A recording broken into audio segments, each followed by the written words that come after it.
எல்லாருக்கும் வணக்கங்க. நம்ம இன்றைக்கி அருமையான மட்டன் கிரேவி எப்படி செய்கிறதுன்னு தாங்க பார்க்க போகிறோம்.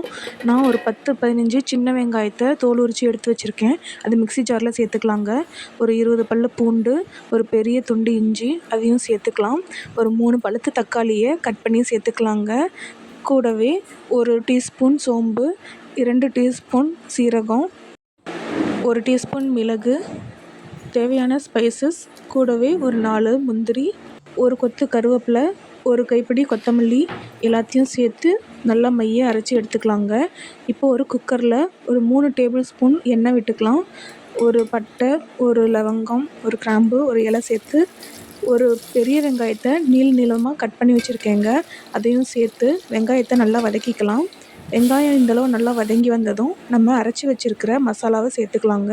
கூடவே 2 டேபிள் ஸ்பூன் மிளகாய்த்தூள், 1 teaspoon garam masala, 2 tablespoon mutton masala, அரை டீஸ்பூன் மஞ்சத்தூள் சேர்த்து நல்லா மசாலாவை வேக விட்டுக்கலாங்க. மசாலா நல்லா கொதித்து வந்ததுக்கப்புறம் நம்ம எடுத்து வச்சுருக்கிற அரை கிலோ மட்டனை நல்லா வாஷ் பண்ணி அதில் சேர்த்துக்கலாங்க. இப்போ பாருங்கள், நல்லா திக்காக இருக்குது மசாலா. இப்போ கிரேவிக்கு தேவையான அளவு உப்பு சேர்த்துக்கலாங்க. ஒரு அரை டம்ளர் அளவு மட்டும் நான் தண்ணி சேர்த்துக்கிறேன்.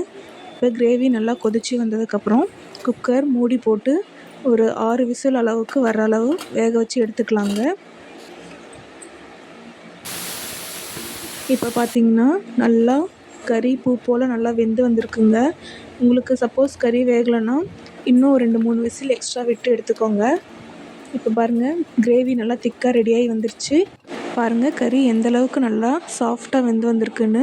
இப்போ நான் மறுபடியும் அடுப்பத்தை வச்சு லோ ஃப்ளேம்லேயே ஒரு 5 நிமிஷம் வேக விட்டு எடுத்துக்கிறேங்க.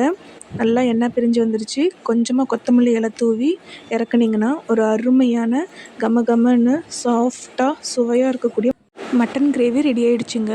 நீங்களும் ட்ரை பண்ணி பாருங்கள். எல்லாருக்கும் ரொம்ப பிடிக்கும். தேங்க்ஸ் ஃபார் வாட்சிங்.